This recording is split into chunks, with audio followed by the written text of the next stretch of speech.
Oh, thank God that was just a dream. I had a nightmare that we were still living in the age of big, bulky televisions.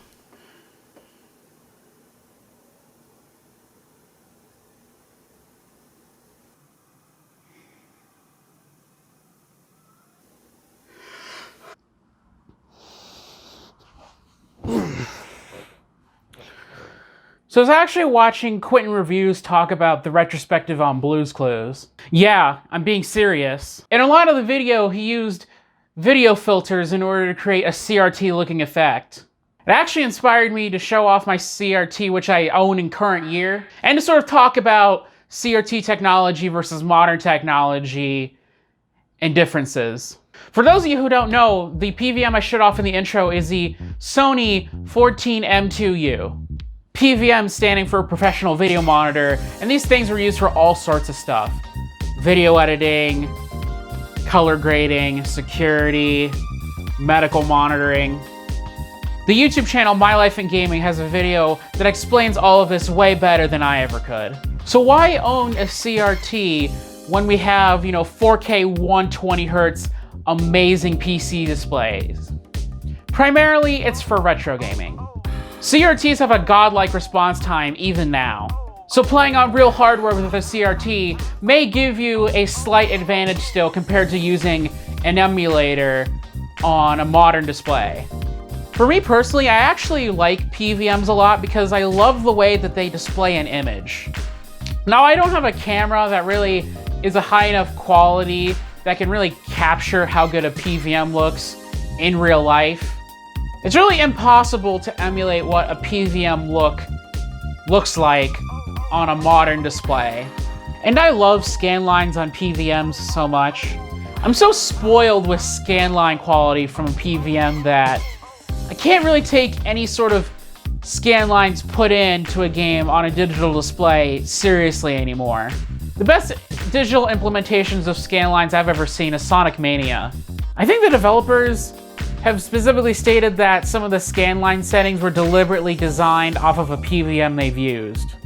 But that's just why I own a CRT personally. I'm a big sucker for original games and original hardware.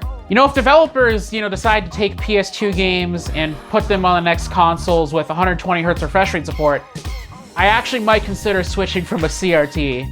Despite my PVM only being able to output 480i at max, no, not even 480p, 480i, it somehow looks Ultra HD. My assumption being that because these PVMs were tens of thousands of dollars when they were brand new, that the material that they were made out of really took full advantage of the analog signals that they were being fed. In an age where we're racing towards higher and higher resolutions and companies are marketing higher and higher resolution standards, it's crazy to think that, something so low res can look so beautiful just because of the materials the display was made out of. And with stuff like OLED and micro LED, I really think we're going back to that. Television really became widespread in the 1950s, and it technically can accept the same sort of 480i signal as way later models, but you compare like a CRT from the 2000s with a CRT from the 1950s, where there's a very clear difference despite accepting the same sort of resolution signal. But you compare the quality of a consumer CRT and then a professional video monitor, and there's a night and day difference. Obviously, we have to factor in stuff like going from RF to component. Now, I have a 4K laptop, but whenever I go into Best Buy and I look at those super nice 4K OLEDs that they have, it pretty much destroys my laptop despite technically being the same resolution.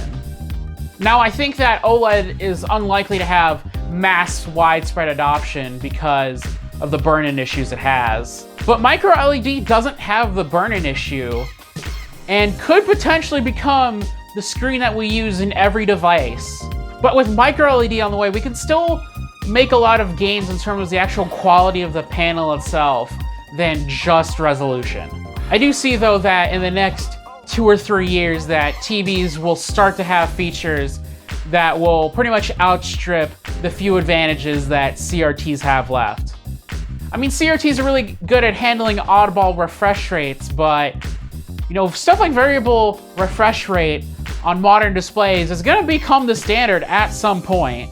I just find it interesting how we've inadvertently progressed in terms of what we gained with LCD and LEDs and stuff, but we also lost a lot when we lost CRTs.